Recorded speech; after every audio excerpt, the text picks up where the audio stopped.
Shout out ko Lagindingan. Jok. Kubate jok. Yeah! Just of Engineering and Construction Services. Pwede sa project, yan ang aming business.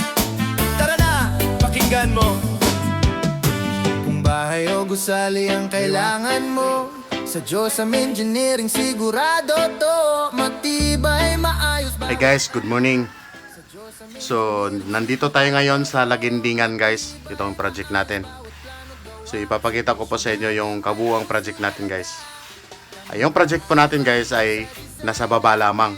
Nakikita nyo, nasa harapan tayo ng gate. At may gumagawa doon sa loob. At ayang sa taas na yun ay hindi pa gawa yan. So, iba kasi may-ari niyan guys, yung sa taas. So, nagpaplano din siya na ipapagawa yan. Yung sa taas. Pero itong nasa baba, iba yung may-ari nito. Kaya ito yung ginagawa namin sa ngayon. Ito yung project namin. Punta natin sa taas guys. Papakita ko po sa inyo. So, bali, yung gate nito, yung access, pinaka-access ng bahay nito, itong nasa taas, ay nasa harap lamang ng kalsada. Hindi katulad ng isa, yung nasa ilalim ay nandun sa gilid, yung kanyang gate. So, ito yung pinaka-rooftop nun, nung ginawa natin doon sa ilalim.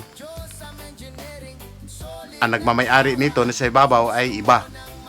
So, nagpaplano din siya na ipapagawa ito sa atin. So, meron ng plano ito guys. Nagawa na ito ng plano ng engineer natin. Si Engineer Ariel Fabregas.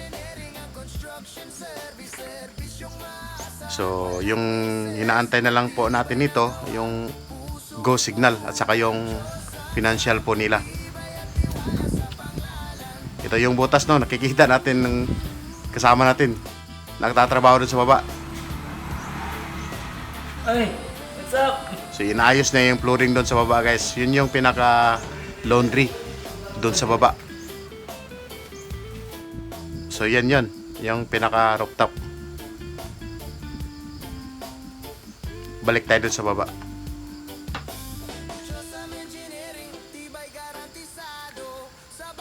So, magkaiba sila ng gate guys. Yung gate dito, yung ginagawa natin sa baba ay nasa gilid yung kanyang gate.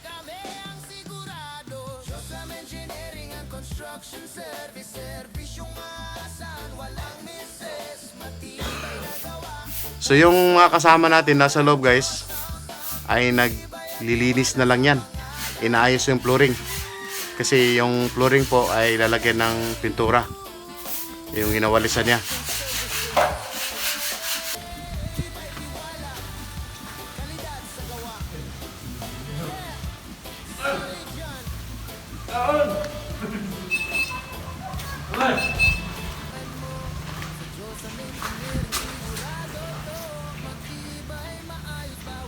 Ay, dilo sila. Yapon ng ibutan.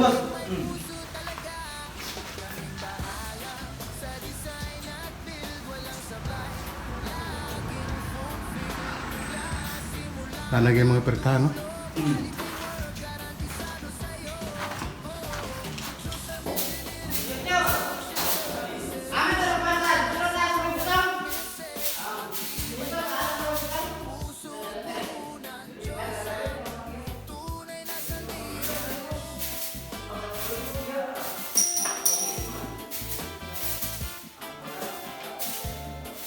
Salagyan pagkatiran ko. Salagyan ko ng pagkabagay sa yung pertano.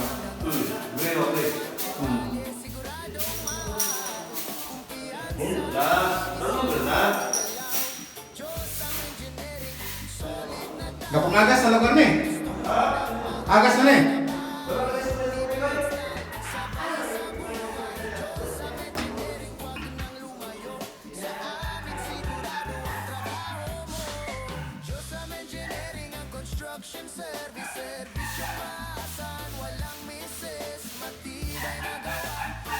Murag eskwelahan ba?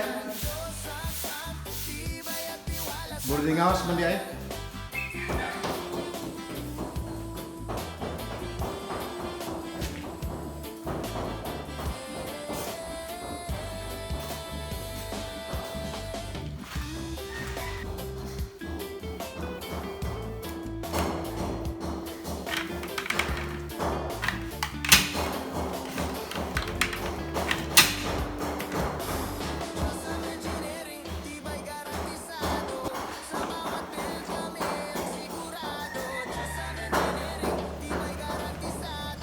Dati guys, yan.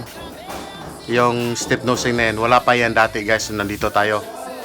Sa ngayon, nakalagay na po. Lahat ng pintuan ng mga kwarto ay nalagyan na po. At saka ito guys, itong gelosin na ito, wala pa ito dati. No? Dati, nung punta tayo, wala pa ito. Sa ngayon, lahat ng bintana nalagyan na po ng ganyan.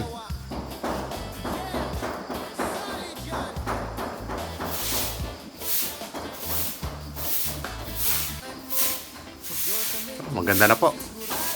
Nililinis na po nila guys. Bali 3 kwarto yan guys. 3 kwarto para sa umuupa.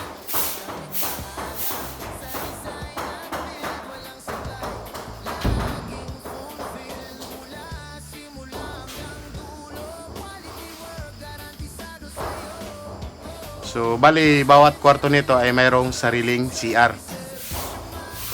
Yung lababo lang po, yung hugasan ng plato ang nakahiwalay.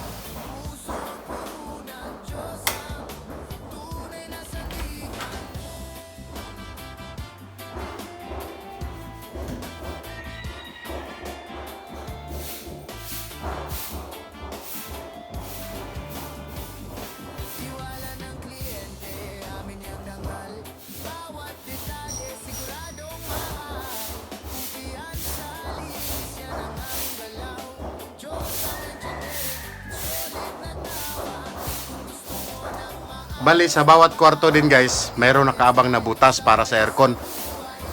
Nakikita nyo, pang window type na aircon ang nakaabang. Yan, yung butas na yan. At saka sa katabi ng butas, mayroong outlet. Ang outlet na yan ay para sa saksakan ng aircon. At saka sa bawat kwarto, may sariling circuit breaker, katulad nito.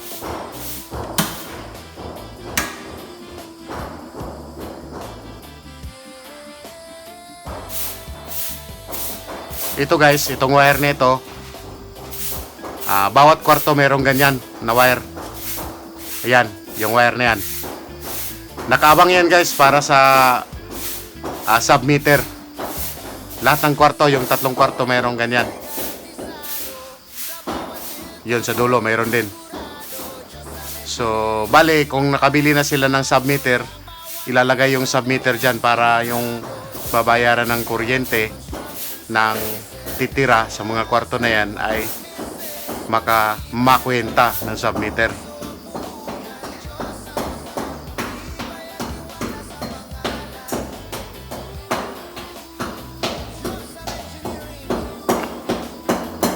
Ito po yung kanilang lababo guys.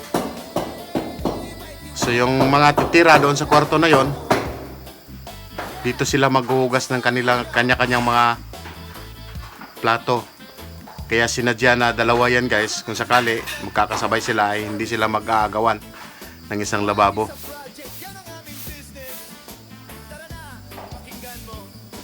So napakaganda na po guys, no? Kunting linis na lang po.